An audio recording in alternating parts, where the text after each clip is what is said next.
Hi, Richard Hooke again. We're going to do part 2 now of my JFK at Parkland video. So this is the beginning of part 2.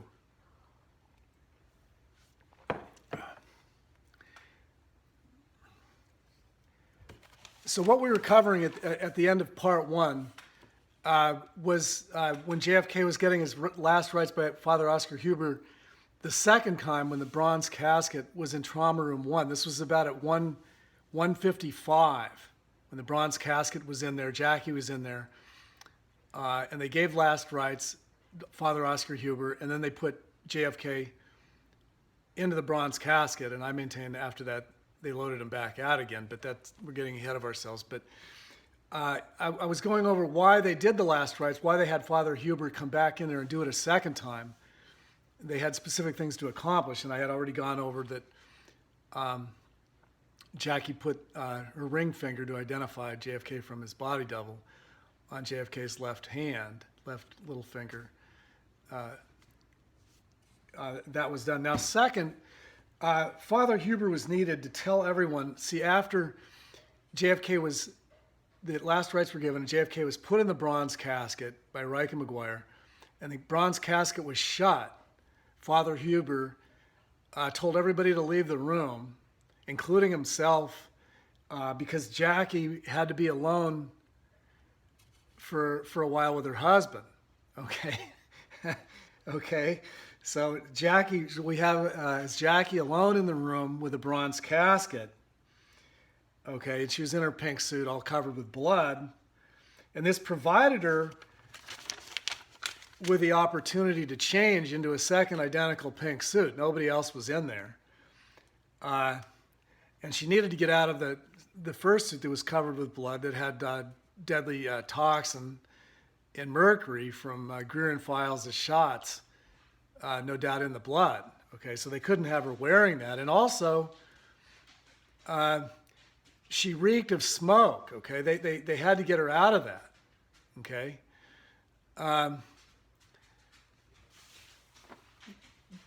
They had to get her out of that suit. You can hear my dog Luke in the background. Okay,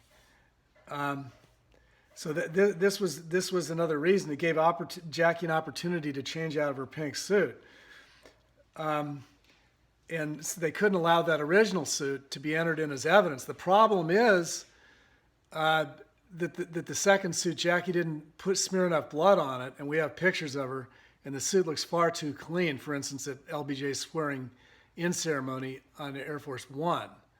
But anyway, so she had the opportunity to change her suit when the room was emptied out. Once she changed, Reich, McGuire, Vernon O'Neill, Clint Hill, Jackie were all present back in Trauma Room 1. And also at that time, a huge argument was raging outside in the corridor between Dr. Earl Rose, who was saying JFK's body could not be taken out of Texas without an autopsy having been done, and the Secret Service, headed by Secret Service agent Roy Kellerman and Jackie Kennedy, who were insisting that JFK's body be taken back to Washington, D.C., okay, when the autopsy would be done at Bethesda Naval Hospital,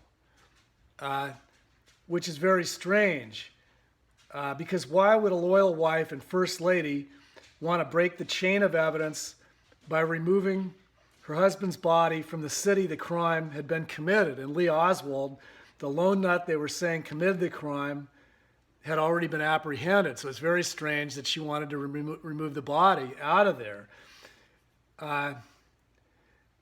We have to ask ourselves why.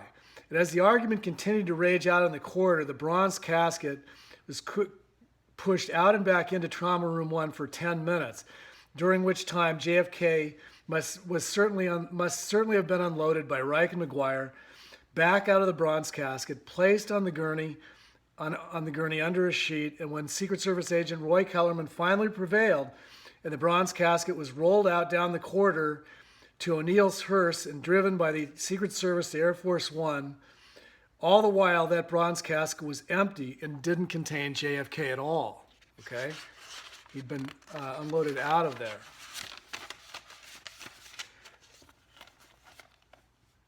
Okay, the Jesuit priest, Father Huber, CIA Illuminati Jesuit assassin, Jackie Kennedy, the Secret Service guys, Aubrey Reich, Dennis McGuire, Vernon O'Neill were all complicit and turned a blind eye when Jackie was unloaded out of the bronze casket by Reich and McGuire for the conspirators.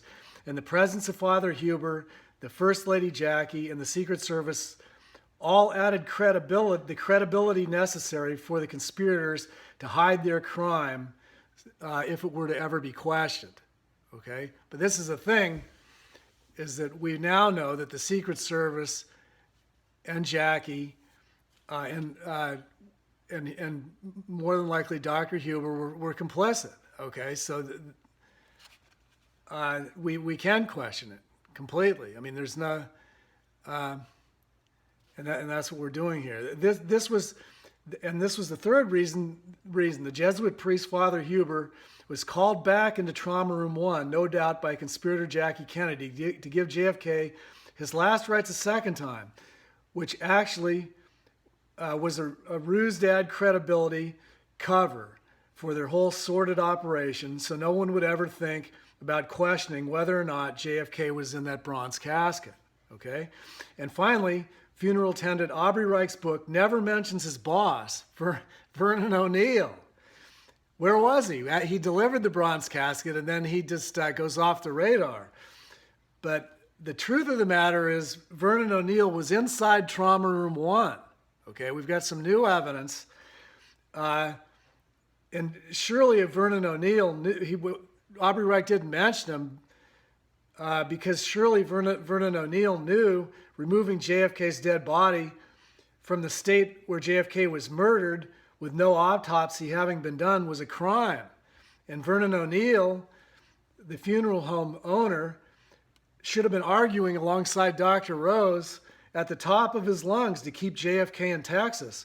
But where was Vernon O'Neill? And what did he do? Okay?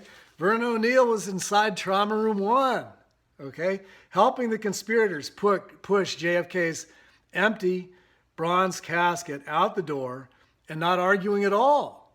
Vernon Pegleg O'Neill was leading JFK's casket out of Texas. He was leading the charge, limping in front of the casket. Okay, I've got two nurses' statements. Two nurses' statements here. It's on the internet. These were statements by all the Parkland employees. They originally were top secret, but now we've got them. Two nurses' statements here that say they saw Vernon O'Neill coming out of Trauma Room 1 leading the casket. Okay? And he was helping to pull the casket out through the door and down the corridor to O'Neill's hearse for the Illuminati conspirators. So I just wanted to show you that we now know for sure that O'Neill and his employees were complicit, and to remove the body from Texas was all planned ahead of time. Although the bronze casket was a ruse, he wasn't in there because there was too much damage done. And around 1 o'clock, Jack Ruby, who had been at Parkland Hospital, they made the call down to 10th and Patton. There was a police car there with a radio in the driveway, and made the call that they needed the body double, and so Tippett was killed. Oswald wasn't even there. Okay, he wasn't even at 10th and Patton at all. He had nothing to do with it. He was seen abandoning Ruth Payne's station wagon at the Tidy Lady Laundrette, and he walked to the theater. There was nobody at 10th and Patton in any brown overshirt jacket. Oswald was not even there. Okay, but JFK his head was badly destroyed. They needed a body double for sure, and so the call went down to 10th and Patton to kill Tippett, and they brought him down to Parkland, and he was loaded into an unmarked casket and taken out to Air Force 2 with the president. Okay, that's what happened. Okay.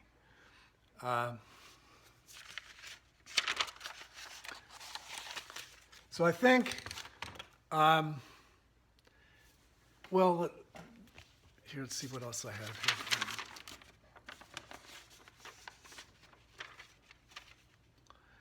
That pretty much covers it. Okay. Now this is all going to be, I'll write it up in a paper. I'm primarily a writer, as you can tell. but these are my notes for the next paper. So I just wanted to share them with you and get this information out there now. So anyway, it's Richard Hooke, JFK assassination researcher Richard Hooke, signing off. I'll talk to you later. Bye.